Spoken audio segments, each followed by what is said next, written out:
Ya, oke. Putri buka ya. Bismillahirrahmanirrahim. Selamat pagi. Assalamualaikum warahmatullahi wabarakatuh. Waalaikumsalam. Warahmatullahi wabarakatuh. Waalaikumsalam warahmatullahi wabarakatuh. Ya, oke. Putri belum menyiapkan link presensi ya. Nanti Putri untuk ngecek kehadiran dari screenshot terakhir nanti setelah materi dari Putri sampaikan. Gitu ya. Jadi SS-nya nggak di awal tapi di akhir. Nah, daftar hadirnya saya melihatnya dari situ ya. Siapa yang hadir untuk kuliah Putri. Oke. Perkenalan dulu ya, saya adalah Putri Sumarni. Saya seminatnya di manajemen keperawatan. Jadi S2 saya memang manajemen keperawatan. Terus saya tinggalnya di Kemeranjen, aslinya Purwokerto. Terus apalagi? Alhamdulillah sudah menikah dan punya anak satu. Ada lagi yang mau ditanyakan atau ada yang mau ditanyakan tentang saya? Belum ya? Oke, seiring berjalannya waktu aja. Terus saya tipe dosen yang gimana? Tipe dosen yang nggak enak ya. Tapi kalau kalian sesuai aturan main, ya berarti akan enak. Seperti itu. Terus kakak tingkat kalian zaman dulu offline ya, sekarang kan udah mau 2 tahun kita online ya. Zaman dulu offline manggil saya Putri Switi, ya. Dulu saya request kayak gitu, enggak ding ya bercanda. Terus kalau kalian boleh memanggil saya Putri, Bu Tri Sumarni, apa Bu Marni, monggo. Itu ya, diingat-ingat, saling mengingat wajah. Terus untuk kuliah manajemen keperawatan ini harapannya bukan masalah nilai atau teori ya, tapi di manajemen keperawatan adalah bagaimana kalian memanage diri sendiri. Jadi luarannya itu, kalian bisa memanage diri sendiri. Memanage apa Bu? Ya memanage visi hidup, memanage waktu, memanage semuanya. Gitu ya. Jadi harapan saya nih dilatih disiplin itu ya di kuliah di manajemen keperawatan gitu. Ini kita terlambat karena tadi linknya baru disiapkan ya, sehingga kita semuanya tidak tepat waktu. Untuk pertemuan selanjutnya yang Zoom berarti kita dilatih untuk disiplin karena luarannya itu. Terus jadi saya dulu bukan dulu ding ya, sekarang saya juga masih memfollow Iqbal Ramadan, tahu ya?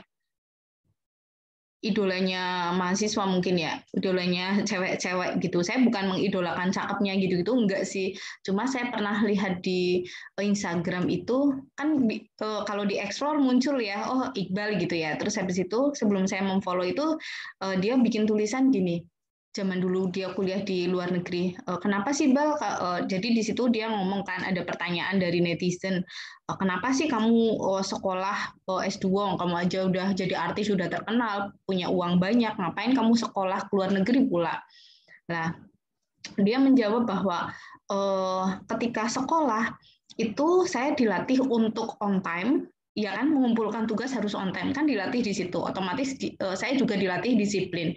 Di situ saya juga dilatih untuk melobi, punya link banyak, punya teman banyak. Melobi itu kan misalnya, aduh tugasku salah, aku melobilah ke dosen, ada waktu nggak untuk melakukan perbaikan seperti itu.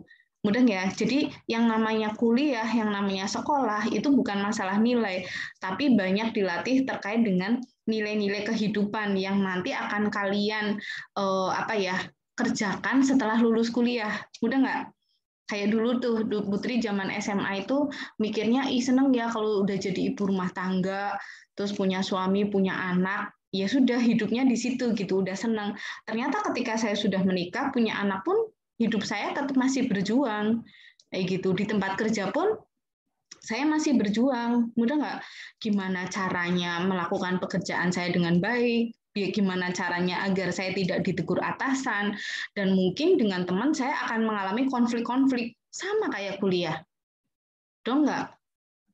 Jadi sama ketika kerja pun ketika sudah hidup mandiri pun mandiri dengan suami ya konfliknya sama dilatih ketika kuliah. Makanya yang namanya kuliah ini, sekolah ini adalah latihan. Nah, kita agak terkendala dengan COVID ini, tapi harapannya dengan Zoom ini mengurangi hambatan tadi. Gitu ya, bisa dipahami ya. Jadi harapan Putri, kalian kuliah manajemen keperawatan, bukan masalah nilai saja, tapi ada perubahan di kebiasaan kalian, ada perubahan di perilaku kalian, yang awalnya ngaret, ya biasanya kan kalau cewek-cewek nih, oh kamu udah sampai mana OTW, padahal OTW-nya baru dari rumah. Nah, harapannya nggak seperti itu ya. Kita janjian jam 7, berarti jam 7 kurang 5 kita harus sudah sampai di TKP. Gitu ya. Oke, terus si pennya Mbak siapa ya yang kemarin WA Putri? Saya, Bu. Siapa? Mutmainah Monica. Mutmainah Monica. Oke, terima kasih ya sudah diingatkan minggu-minggu WA. Nggak apa-apa Mbak, karena memang itu tugasmu gitu ya. Terus kalau zaman dulu, zaman saya jadi dosen, kemudian sekarang saya ada amanah yang lain, jadi memang agak apa ya terkait dengan pengajaran agak sibuk banget. Zaman dulu ketika saya jadi dosen full, diingatkan sama mahasiswa, Putri besok ada kuliah jam 8, terus saya dengan sombongnya balas ke mahasiswa tadi, nggak usah ngingetin saya, kamu belajar aja materi buat besok. Saya sudah punya tulisan, saya mau ngajar kapan aja, jam berapa aja, gitu ya. Dengan sombongnya kayak gitu. Nah, sekarang emang nggak boleh sombong ya, sama Allah dibalikan. Nah, saya udah waktunya nggak ada ya untuk catatan ngajar, emang jam ngajar saya ada jam berapa aja, tapi kalau nggak diingatkan mahasiswa, karena ada agenda kerja yang lain, jadinya kelupaan kayak gitu. Jadi nggak apa-apa untuk mengingatkan dosen di hari Minggu. Sip ya, mutmainah dipertahankan. Oke, terus kemarin coba saya lihat dulu Mbak Opi Maharani. Halo Mbak Opi, Mbak Opi ya. Ya, Bu. Mbak Opi kemarin disuruh mutmainah untuk ngapain ya? Yang Zoom itu, Bu, katanya suruh hafalin materi Materi apa Opi? tentang rencana kerja anggota tim, sama satunya lagi tentang Ini yang videonya nggak aktif, siap-siap Putri tunjuk juga ya, siap-siap Putri panggil juga ya.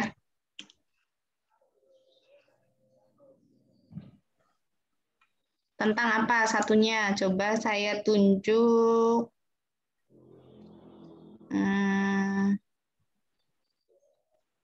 Kuncoro Adi. Halo Kuncoro Adi, kamu sudah ngapalin apa? Belum ngapalin, Bu. Belum ngapalin. Minggu-minggu kan ngapalin Putri, Putri itu ya Kuncoro ya. Enggak, Bu. Ya, oke. Nanda Kusuma, belajar tentang apa, Nanda?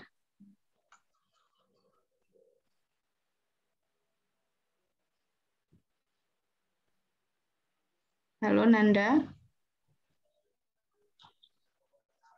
Ada kan ya Nanda tadi ya? Nanda, Ega Pramudia. Kalian boleh sambil minum ya.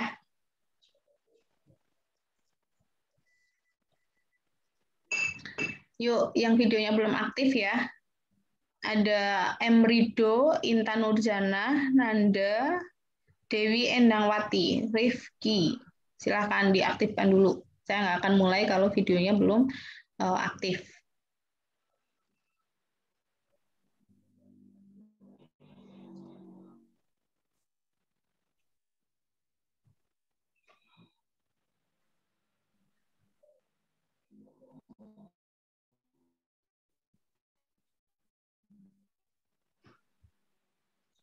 Dewi Endang sudah aktif belum? Halo Dewi Endang, Husni.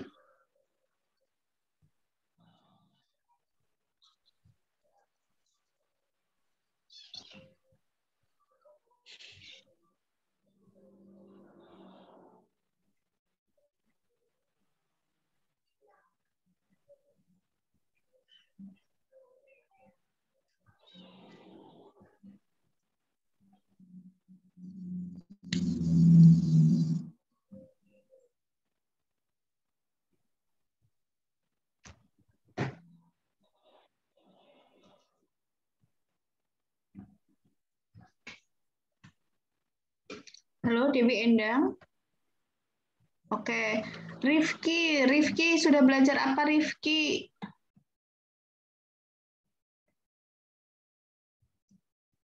Atau Hengki? Hengki masih pakai jaket apa Hengki? Masih, Bu.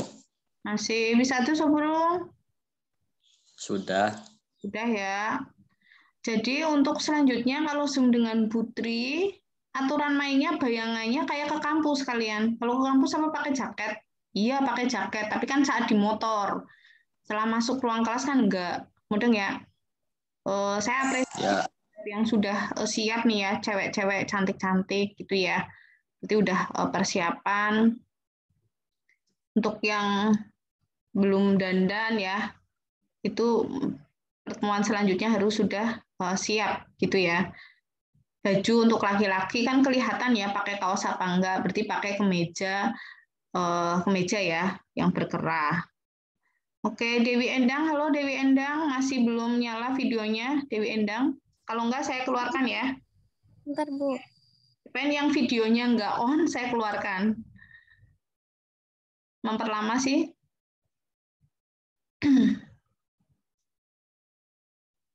Slide pertama aman, sudah muncul videonya.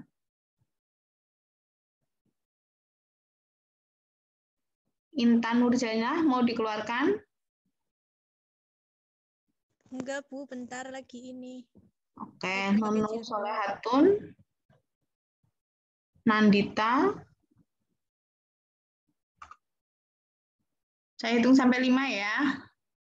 Kalau enggak, tak keluarin memperlama soalnya.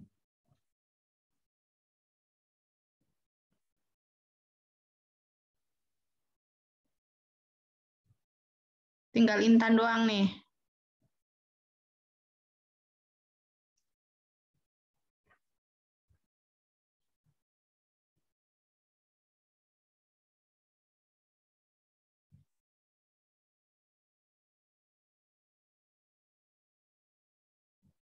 Udah ya, Intan ya. Oke.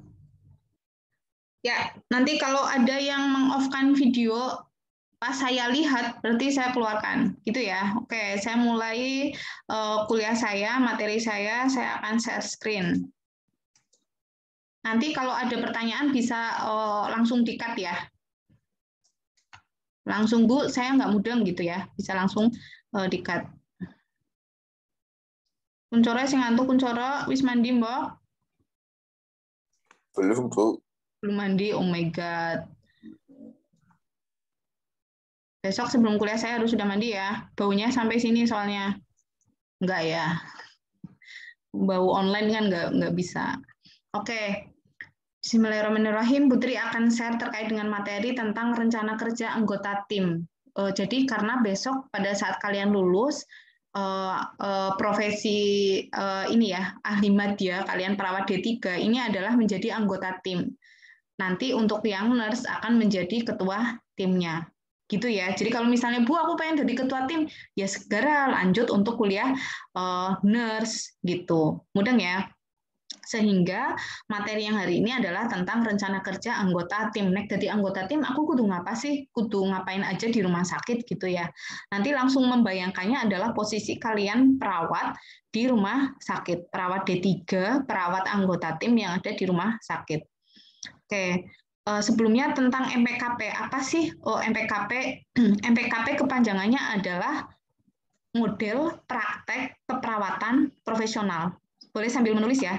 MPKP kepanjangannya adalah model praktek keperawatan profesional. Jadi misalnya saya kepala ruang adalah profesional, berarti ruangan saya harus punya pilar, namanya adalah pilar MPKP. Model, saya adalah kepala ruang, di ruang mawar misalnya, berarti di ruang mawar pilar yang pertama adalah pilar professional value atau nilai-nilai profesional. Pilar yang pertama, tiang yang pertama adalah nilai-nilai profesional. Saya sebagai kepala ruang, kalau ruangan saya pengen disebut sebagai ruangan yang profesional, berarti perawatnya harus punya nilai-nilai profesional. Bu, contoh nilai-nilai bisa perawatnya disiplin, bisa perawatnya jujur, bisa perawatnya sadar dirinya tinggi. Nah, mudeng ya. Tapi kalau kalian besok punya ruangan kok perawatnya ora jujur, perawatnya ora caring ning pasien, ya berarti belum disebut sebagai model praktek keperawatan profesional. Gitu ya. Terus pilar yang kedua adalah pilar pendekatan manajemen. Pendekatan manajemen terkenal banget yang namanya adalah PWAT. Kalau kalian belajar manajemen, ada yang namanya planning, perencanaan, organizing, terus A-nya adalah actuating, C-nya adalah controlling. Gitu ya. Jadi di ruangan saya tadi harus masing-masing perawat punya perencanaan. Aku hari ini mau ngapain ya? Terus organize itu diatur. Makanya ada yang namanya di setiap ruangan, kalau kalian ke rumah sakit, pasti ada yang namanya struktur organisasi. Karena untuk mengatur job desk, kayak kalian lah, ketua kelas kalian siapa ya, Hengki? Mas Kuncoro, Bu. Kuncoro, ada ketua kelasnya Lungadus. Ketua kelasnya Kuncoro. Terus nanti ada SIPEN manajemen, SIPEN KMB, SIPEN manajemen pasien safety. Nah, ini yang namanya adalah organizing, diatur sama Kuncoro. Mudeng ya. Terus actuating, menggerakkan. Kuncoro menggerakkan SIPEN-SIPENnya biar bergerak. Kuncoro selalu WA SIPEN. SIPEN wis pada WA dosen apurung, dinaiki kuliah apa baik, misalnya seperti itu. Ini adalah actuating. Jadi si ketua kelas menggerakkan SIPEN-nya. Ya, kalau di rumah sakit berarti kepala ruang menggerakkan bawahannya. Ya. Terus controlling. Jadi kepala ruang melakukan supervisi. Tadi ketua kelas melakukan supervisi ke anak buahnya dan ke SIPEN. Hari ini siapa ya yang nggak masuk ya? Itu ketua kelas harus tahu data tentang itu. Ya, itu adalah pendekatan manajemen. Terus pilar yang ketiga atau tiang yang ketiga adalah sistem kompensasi, reward dan punishment. Pemberian reward dan punishment. Oh, perawat sing rajin dikasih reward. Ya, reward-nya itu nggak melulu soal uang ya, tapi bisa juga kamu lanjut S2 deh pakai beasiswa dari rumah sakit misalnya. Itu adalah reward. Terus nek sing telatan perawat teka rumah sakit si mambu rungatus dikasih apa? Sanksi. Kamu diingatkan pertama nih, besok kalau kamu kayak gitu berarti dikasih surat peringatan. Ini baru peringatan lisan, besok baru tertulis. Nah, jadi ada aturan seperti itu. Terus yang keempat adalah hubungan profesional. Jadi kalau ruangan saya pengen disebut sebagai model yang profesional, ya di situ harus ada hubungan profesional. Hubungan profesional bentuknya apa? Bentuknya adalah dengan misalnya ada yang namanya timbang terima. Ada operan jaga shift antara perawat shift pagi, shift siang, dan shift malam. Gitu ya, atau ada yang namanya ronde keperawatan. Ronde keperawatan kayak apa, Bu? Nanti kalian akan pelajari di akhir perkuliahan manajemen keperawatan. Terus pilar yang kelima adalah metode penugasan yang nanti akan kita bahas ya, ada metode tim sama MPKP. Oke, terus saya langsung ke sini karena bukan jatah saya ya untuk menerangkan. Selanjutnya di rumah sakit tadi metode penugasannya bisa saja berupa metode tim. Ya, metode tim itu apa? Jadi bayangannya ada kepala ruang, terus ada sekelompok perawat merawat sekelompok pasien. Jadi metode tim ini adalah sekelompok perawat merawat sekelompok pasien. Coba Hengki, kepanjangan MPKP apa Hengki?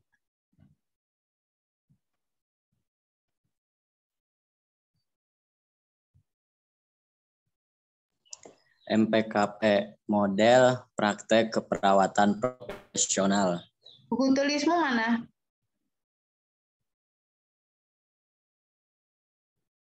Kamu posisi di kos-kosan sama siapa? Di rumah, Bu. Di rumah, sama siapa? Sama Ibu. Sama Ibu. Tulisanmu di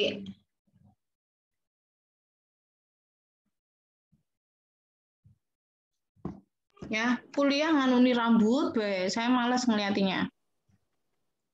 Oke, lanjut.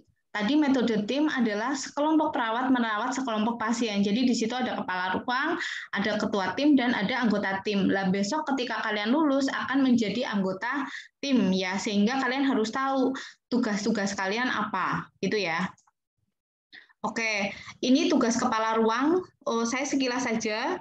menunjuk ketua tim, mengikuti serah terima, mengidentifikasi tingkat ketergantungan pasien bersama dengan ketua tim, mengidentifikasi jumlah kebutuhan tenaga di ruangan bersama dengan ketua tim, mengatur penjadwalan dinas, dan merencanakan strategi pelaksanaan keperawatan. Terus untuk tugas kepala ruang yang lain adalah mengikuti visi dokter, mengatur dan mengendalikan asuhan perawatan, merencanakan pengembangan staf, membantu membimbing peserta didik, dan menjaga terwujudnya visi rumah sakit. Ini juga saya sekilas aja karena tidak terlalu bermanfaat untuk kalian ya kan, karena tadi saya bilang bahwa kalian ketika lulus akan menjadi anggota tim, bukan menjadi kepala ruang. Terus ini ketua tim berarti nurse-nya ya, lulusan nurse, dia akan mengkaji setiap pasien dan menetapkan rencana asuhan keperawatan. Coba Dewi, proses keperawatan tahapannya apa, Dewi?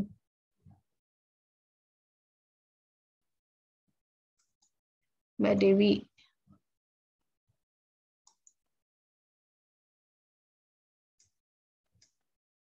Proses keperawatan, sudah belajar metokep ya?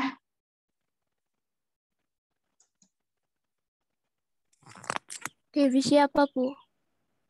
Dewi sampai tadi ya, Endangwati.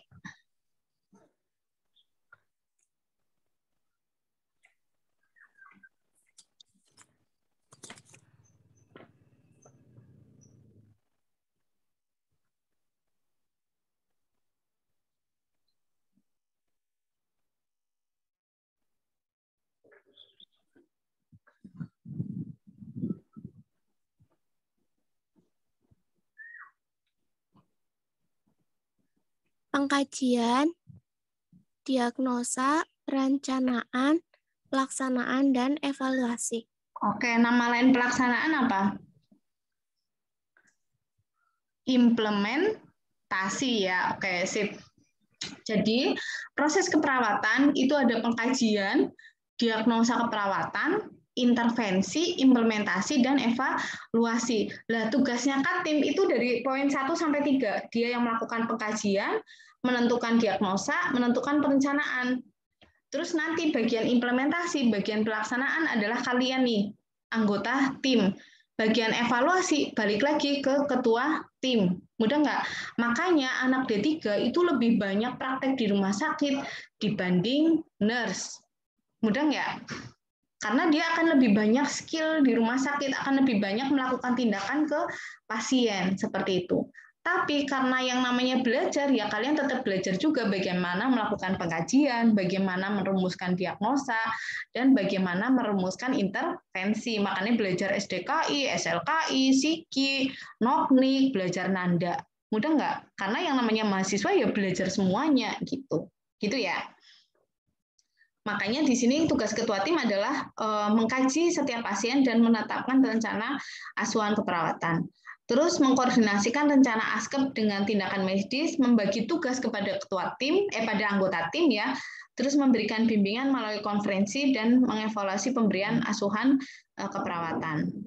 Anggota tim, lah ini tugas kalian adalah memberikan asuhan keperawatan ke pasien sesuai dengan kompetensinya kalian dan bekerja sama dengan ketua tim dan anggota tim yang lainnya. Jadi misalnya kalian besok nginfus nih, nginfus gagal terus ya ping loro misalnya. Lah kalian bisa lapor ke ketua timnya, ini saya nggak bisa nih. Lah nanti makanya yang nurse dia harus lebih ahli dibanding kalian, karena ketika ada apa-apa yang kena nurse-nya, ketika si anggota tim nggak bisa nginfus ya si katimnya ya dia harus bisa, seperti itu gitu ya.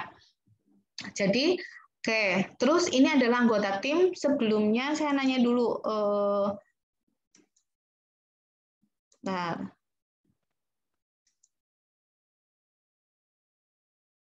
Rizka Mei. Halo Rizka Mei. Rizka Mei pernah ke rumah sakit ya kemarin? Pernah, Bu. Pernah ya?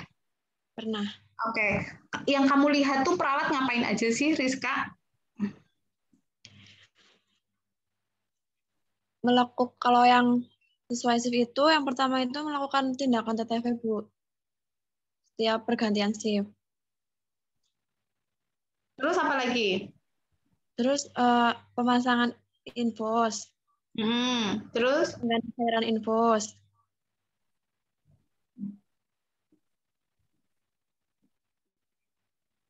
Terus? Terus mengatur makan. Memberikan obat. Terus, sip.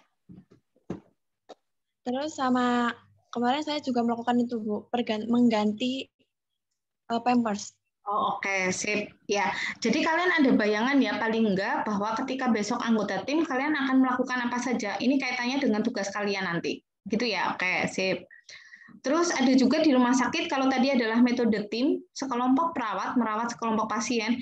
Kalau ini adalah metode primer. Kalau metode primer ini adalah nurse. Kalau tadi ketua tim bisa aja perawat D3, tapi dia pengalaman kerja udah 10 tahun. Mudah nggak? Tapi kalau metode primer, dia adalah seorang nurse, ya lulusan S1 perawatan plus nurse. Satu perawat nurse, dia akan memberikan asuhan ke 5-6 pasien. Mudah nggak? Jadi saya sebagai perawat nurse punya tanggung jawab 5-6 pasien. Kalau tadi yang metode tim kan tadi sekelompok perawat merawat sekelompok pasien. Lah, misalnya timnya ada 2, tim A sama tim B. Tim A 10 pasien kan berarti satu tim merawat 10 pasien. Tim A 10 pasien, tim B 10 pasien. Tapi kalau ini berdasarkan perawat primer dia memberikan asuhan 5-6 pasien. Gitu ya. Nah, ini tugas kepala ruangnya. Jadi kalau kepala ruang di metode tim sampai ngikut visit dokter ya. Tapi kalau kepala ruang di sini enggak. Jadi dia lebih banyak ngurusi manajemen ruangan. Tapi yang kaitannya ngurusi pasien adalah PP tadi, perawat primer. Gitu ya. Jadi di sini kepala ruang tugasnya adalah mengatur jadwal binas, mengadakan diskusi dengan staf, memeriksa kelengkapan dokumen keperawatan, melaksanakan pembinaan terhadap PP dan PA. Jadi kalau di metode tim namanya ketua tim ya, kalau di sini berarti namanya adalah perawat primer. Memantau dan mengevaluasi penampilan kinerja perawat primer dan PA. PA ini adalah perawat asosiat ya. Terus melakukan pertemuan rutin dengan semua perawat di setiap bulannya. Nah, terus ini PP. PP juga sama kayak ketua tim tadi ya. Dia melakukan pengkajian, menetapkan rencana. Terus menjelaskan renpra yang sudah ditetapkan kepada renpra itu berarti rencana perawatan gitu ya. Kepada PA di bawah tanggung jawabnya. Jadi kalau rumah sakitnya pakai metode primer, berarti kalian bukan menjadi anggota tim, tapi menjadi PA, perawat asosiat. Gitu ya. Nanti yang ngontrol perawat asosiat siapa? Ya ini, perawat primer. Gitu ya. Terus saya langsung lanjut aja ke yang PA, tugasnya kalian PA. Kalau besok rumah sakitnya pakai metode primer, maka tugasnya kalian perawat asosiat adalah membaca renpra yang sudah dibuat oleh perawat primer. Perencanaan tadi loh, kan tadi ada pengkajian, diagnosa, perencanaan ya. Perencanaan yang sudah dibuat oleh PP dibaca oleh kalian. Terus karena kalian yang akan melakukan tindakan, otomatis harus berhubungan terapeutik dengan pasien dan keluarganya. Hubungan terapeutik itu kayak mana, Putri? Hubungan yang dibangun antara kalian dengan pasien dan keluarga itu hubungan yang menyembuhkan. Terapi kan artinya menyembuhkan ya. Jadi jangan sampai pasien berhubungan dengan kalian itu jadi tambah stres. Duh, perawatnya medeni gitu kan. Itu jangan sampai, karena hubungan kalian itu harusnya hubungan yang menyembuhkan. Ya, menyembuhkan loh terapi gitu ya. Terus melakukan tindakan keperawatan kepada pasien. Nah ini makanya tadi ya skillnya lebih banyak karena kalian yang akan melakukan tindakan keperawatan pada pasien. Menerima pasien baru dan mengorientasikan pasien ketika PP tidak ada di tempat.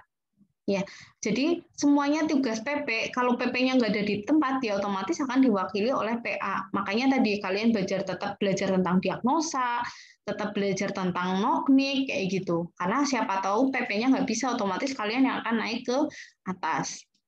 Terus melakukan evaluasi terhadap tindakan. Contoh tadi Dewi bilang bahwa kemarin saya melakukan ini Bu, pergantian infus, atau melakukan TTV, atau saya ngajari batuk efektif.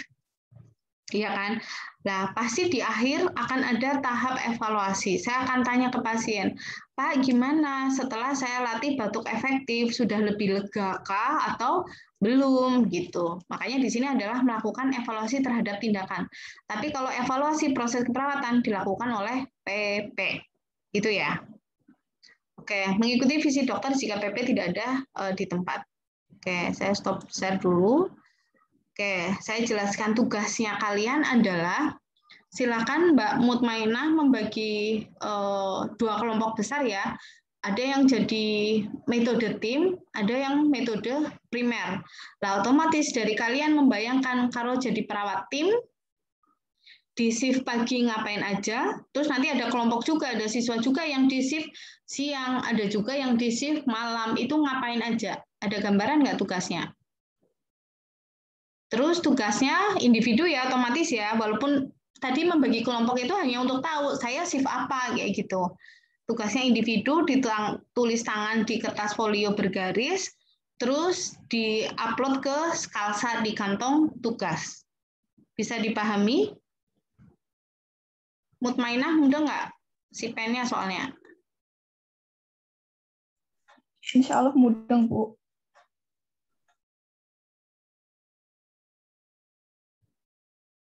Mudah ya? Jadi satu kelas dibagi 2 dulu, metode tim, metode primer. Masing-masing metode tadi dibagi menjadi shift pagi, shift sore, sama shift malam.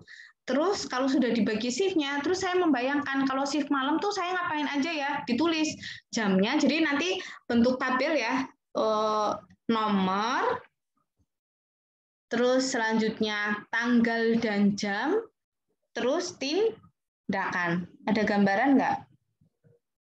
Saya ulangi, nomor, tabelnya ya, nomor, tanggal dan jam, terus tindakan. Jadi jelas di situ jam berapa mau ngapain aja, gitu.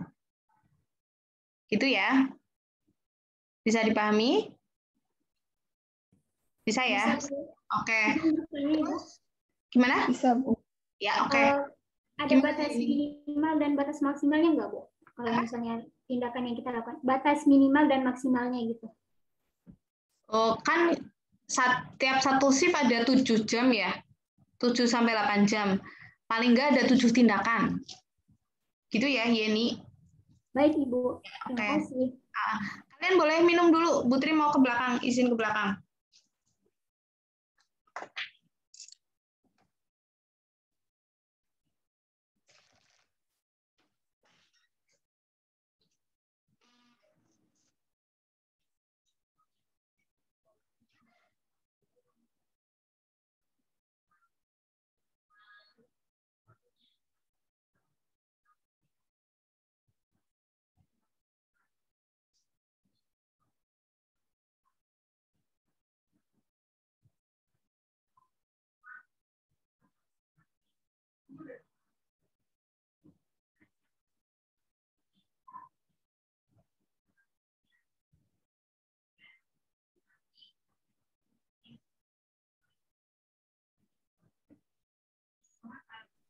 Wah, wah.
Sudah pada minum?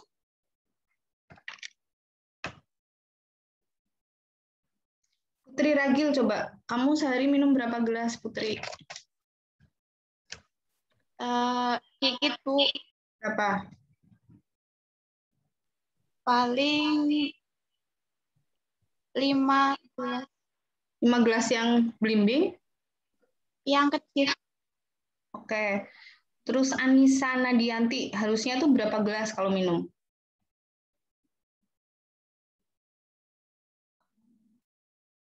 12 gelas, Bu. Oke, sip, 12 gelas ya.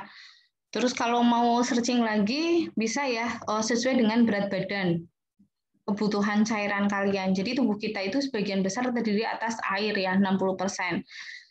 Bukan berarti yang gemuk, ini kan isi air ya, enggak juga gitu. Tapi secara kebutuhan kita adalah banyak ya. Terus banyak pasien gagal ginjal itu karena pola hidup yang tidak sehat. Intinya gini, ketika kalian pipis, kok pipisnya warna kuning pekat, nah itu berarti tubuh kalian kekurangan cairan. Itu berarti tubuh kalian sudah ngasih tanda ke kalian, Tri, kamu pipisnya warna kuning nih, kamu cairannya sedikit karena aku tahan. Mudah nggak? Makanya pipisnya ya sedikit warna kuning. Itu berarti ginjal sudah ngasih tanda ke kita, tubuh saya kekurangan cairan. Mudah ya? Tapi kalau pipisnya udah putih, jernih, oh berarti pas nih cairannya gitu. Gitu ya, dan itu dilatih dari kalian. Lah, ilmu kalian ini dibagikan ke keluarga gitu loh. Itu akan jadi amal jariah yang akan mengalir terus-menerus gitu. Gitu ya. Karena banyak Itu mau tanya. Oh iya, gimana? Kalau itu kan saya kencing suka ngerasa sakit kandung kemihnya ya, Bu. Itu apa? Karena gara-gara kurang cairan juga ya, Bu? Bisa. Terus jadi kalau hanya baru gejala tanpa ada pemeriksaan penunjang, dokter pun nggak akan bisa mendiagnosis, Mbak. Mudah ya? Tapi untuk sementara coba pola hidupmu kamu ubah dulu. Ya, minum paling nggak tadi 12 gelas kecil. Atau kalau kamu masih ragu, searching cara menghitung kebutuhan cairan. Nah, nanti di situ akan ada rumus berat badanmu berapa gitu-gitu. Ya, nanti akan ketahuan berapa cc yang harus kamu minum. Gitu ya.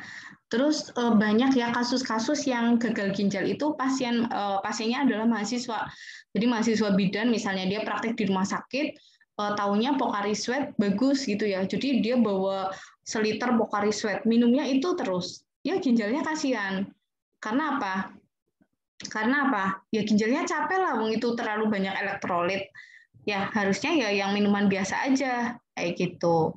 Gitu ya. Terus banyak juga pasien gagal ginjal yang itu tadi minum obat penguat ya kayak hemaviton. Terus ada juga yang sedih banget itu adalah alumni Harbang ya. Jadi dia perawat S1, terus dia kerjanya kan di alat kesehatan ya. Bukan yang di rumah sakit, tapi yang bagian alat kesehatan yang jual gitu-gitu loh. Kan dia capek, sehingga satu hari itu dia memang minum UC 3 botol kecil itu loh, UC. Mudah nggak? 3 botol. Tapi kan jadi kebiasaannya dia, tiap hari itu minum 3 botol, karena setelah minum badannya fit, enak. Yang ada berapa bulan ya akhirnya gagal ginjal, dan punten akhirnya meninggal. Mudah nggak? Dan sedih loh, karena dia perawat kayak gitu loh. Mudah nggak? Perawat kan harusnya ilmunya tahu gitu ya. Tapi karena tadi ya pola-pola tadi sebenarnya ginjal udah ngasih sinyal, tapi dicuekin. Mudah nggak? Dong ya. Jadi ketika kalian ada nyeri apa sedikit, jangan dicuekin. Ya itu adalah tubuh lagi ngasih sinyal ke kalian. Kayak aduh kok aku pinggangnya sakit ya. Nah, coba mungkin kurang minum. Nah, minumnya banyakin. Terus setelah minumnya banyakin dilihat, oh iya ya, ini udah enakan gitu. Jadi jangan dicuekin. Terus kalau bibir kering nih cewek-cewek. Saya juga punya kebiasaan yang kalau kering terus di gini gitu ya. Itu juga sama. Oh iya kering. Oh berarti aku kurang minum nih kayak gitu. Gitu ya. Kayak anak saya udah tak latih dari kecil. Kalau kamu pipisnya kuning, berarti kamu kurang minum. Dan setiap dia pipis, otomatis dia laporan ke saya. Bu, aku tadi pipisnya warna putih. Oh iya, bagus. Berarti kamu minumnya udah bagus. Terus, Bu, aku tadi warna kuning. Oh, berarti kamu kurang minum tuh. Sana, banyakin minum. Gitu-gitu. Gitu ya. Jadi dibiasakan. Ini mau kuliah KMB apa manajemen? Sorry, karena untuk mengingatkan saja ya. Oke, lanjut materi kedua ya.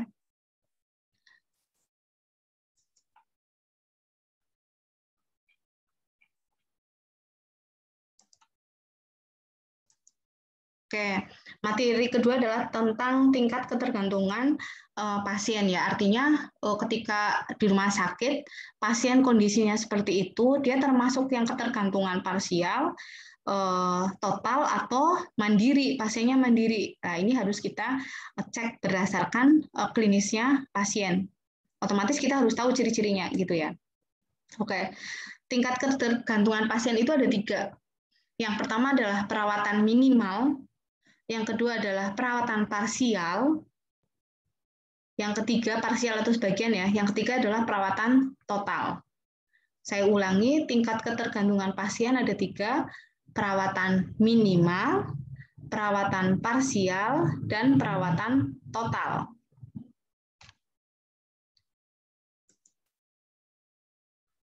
Coba diulangi oleh siapa ya tadi ya? Joko ya, ada namanya Joko ya. Silakan Joko diulangi. Perawatan minimal, Oke. perawatan parsial, sama perawatan total. Oke, sip Joko. Perawatan minimal artinya berarti pasiennya mandiri ya, karena di sini apa? Dia cuma perawatan minimal itu dia membutuhkan perawatan waktunya adalah 1-2 jam. ADL-nya sendiri. ADL itu apa, Putri? Activity daily living. Makan, minum, mandi, toileting dia sendiri. Gitu ya.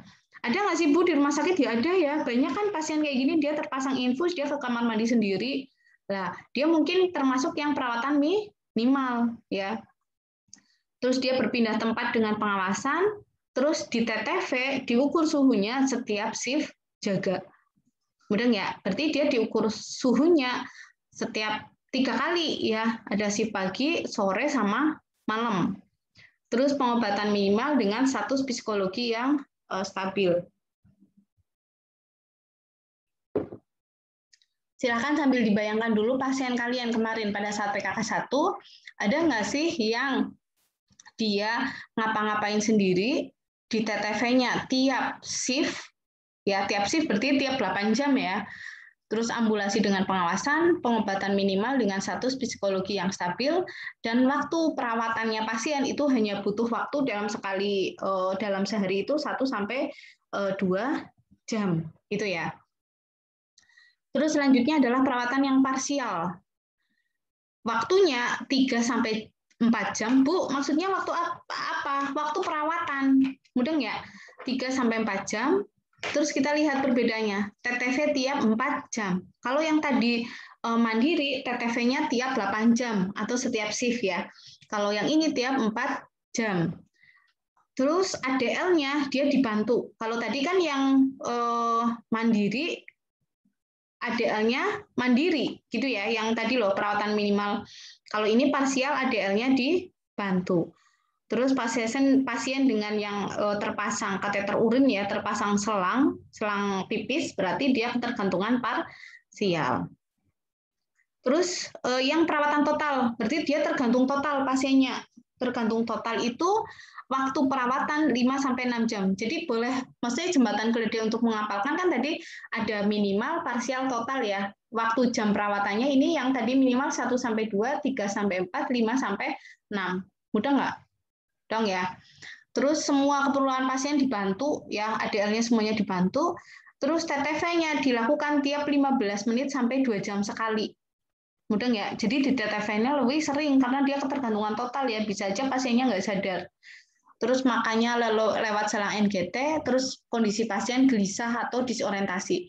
Jadi kalau pasiennya gelisah ya dia termasuk yang pasien ketergantungan total. Ada gambaran nggak? Ada ya.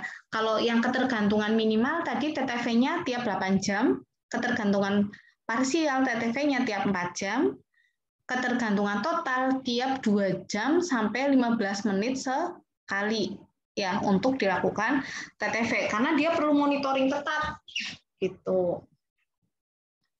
Terus ada juga definisi menurut Douglas ya, tapi hampir sama. Kalau ada mandiri, ketergantungan.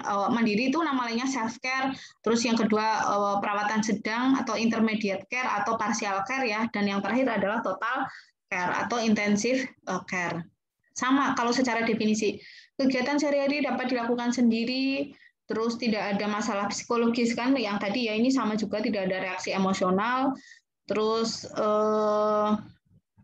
tindakan pengobatan biasanya ringan dan sederhana.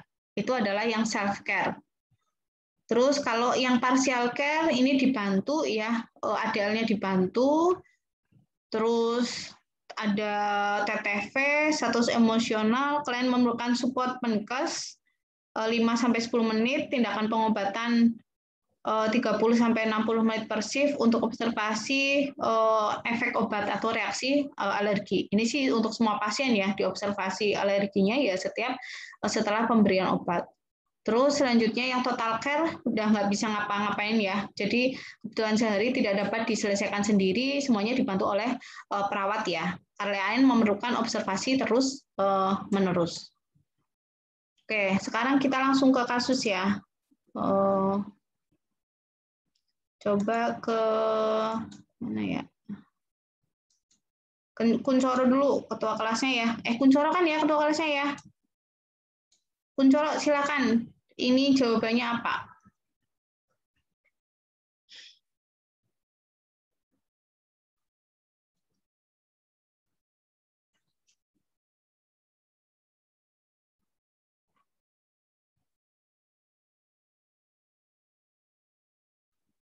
Yang total, Bu. Total. Jawabannya total. Kenapa total? Ada kata kunci apa yang menyebabkan kamu menjawab total? Penurunan kesadaran pasien gelisah. Oke, sip. Kata kuncinya di pasien gelisah ya. Oke, sip Kuncoro.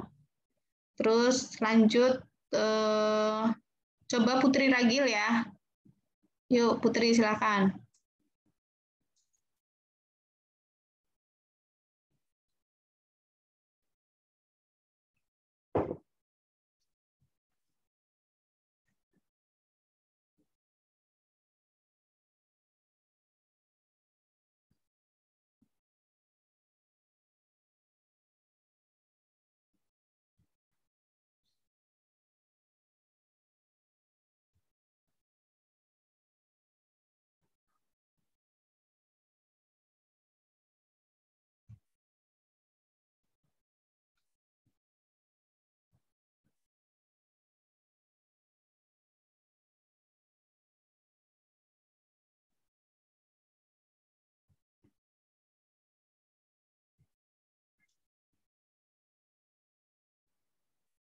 Apa Putri?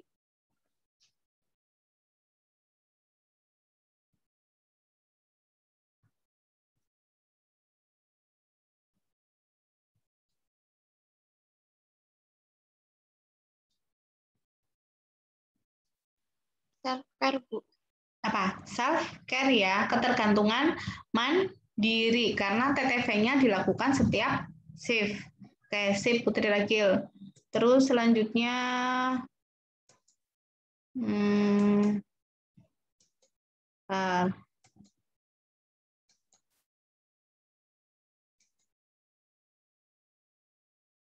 Putra bangkit. Halo Putra. Ya, halo Bu. Ya, oke. Coba silakan Mas.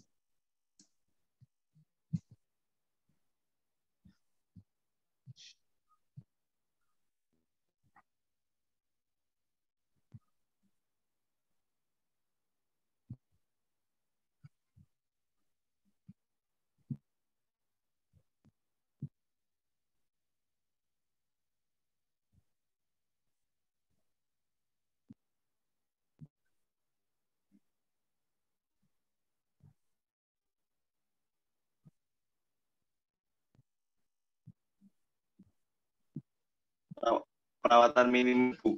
Sip, perawatan minimal. Kata kuncinya apa Putra?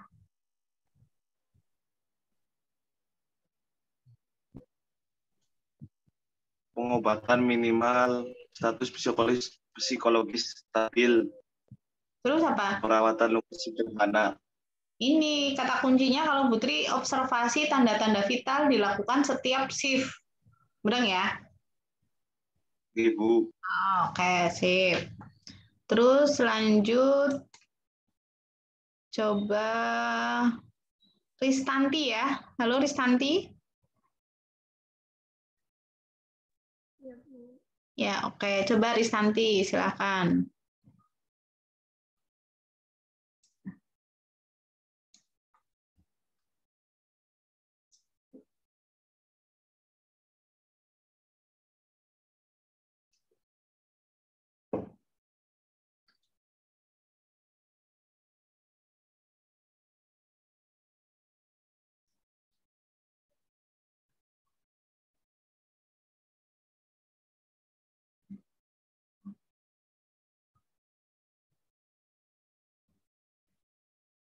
Parsial, Bu.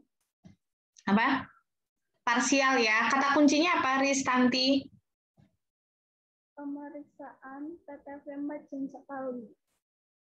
Oke, sip ya. Terus coba ke Ananda ya. Halo Ananda. Iya, Bu. Oke, Ananda coba ini. Silakan Ananda.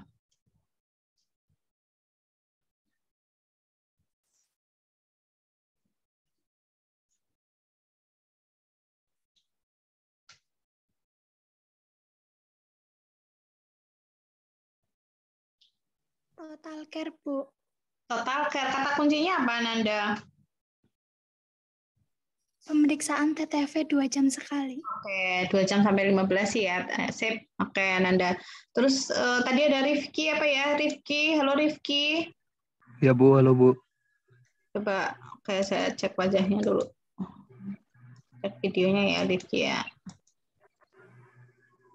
Oke. Silakan Rifki.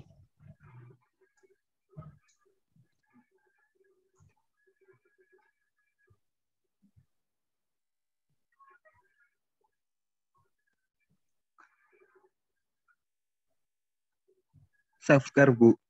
Self-care. Apa kata kuncinya Rifki? Pemantauan TTV setiap pergantian shift. Sip, oke. Lanjut Noviana ya. Halo Noviana. Ibu. Oke, silakan Novi.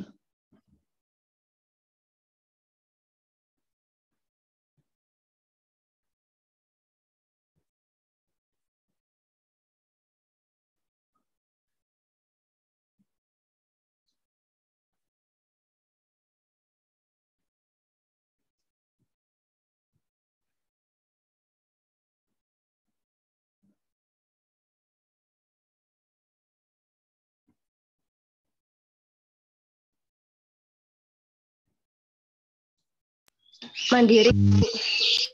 Oke, apa kata kuncinya?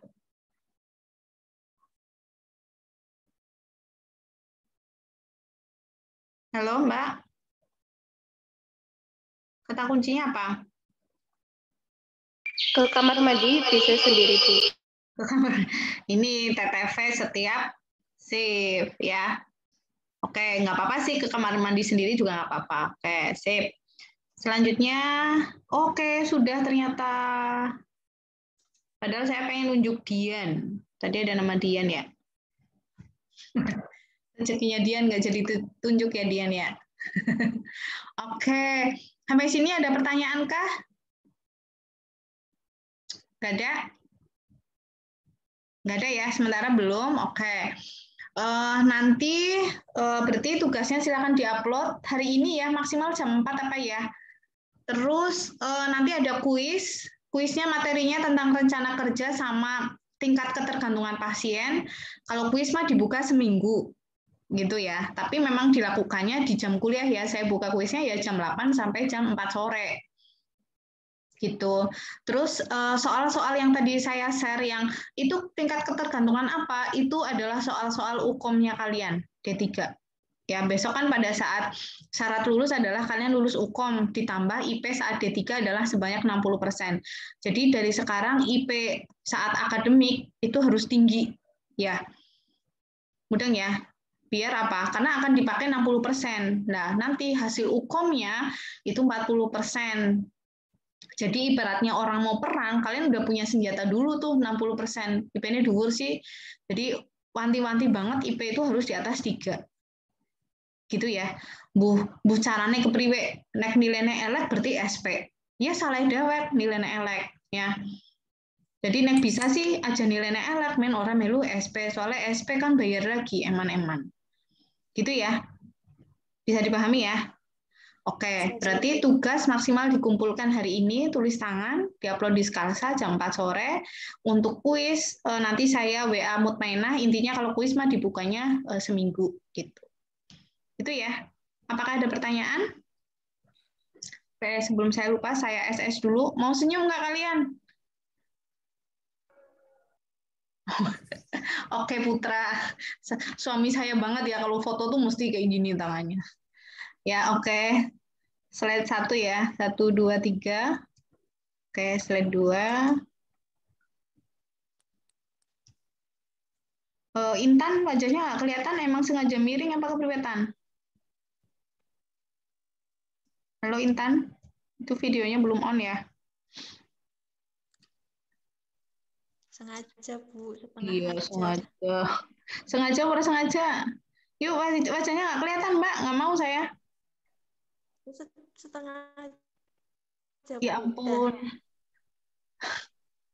Bukan muhrim apa gimana konsepnya kok setengah aja? Nggak mengidentifikasi, iya kan, Mbak? Buat menghafalkan juga. Oke, 1, 2. Andita juga tuh. Maksudnya apa gitu? Cuma kelihatan apa? Temboknya apa kepriwe kayak Andita? Ya, 1, 2, 3. Oke, sip. Ya, terima kasih. Semoga bermanfaat. Jaga selalu protokol kesehatan ya. Semoga sehat selalu. Terima kasih. Wassalamualaikum warahmatullahi wabarakatuh. Waalaikumsalam. Terima kasih, Bu.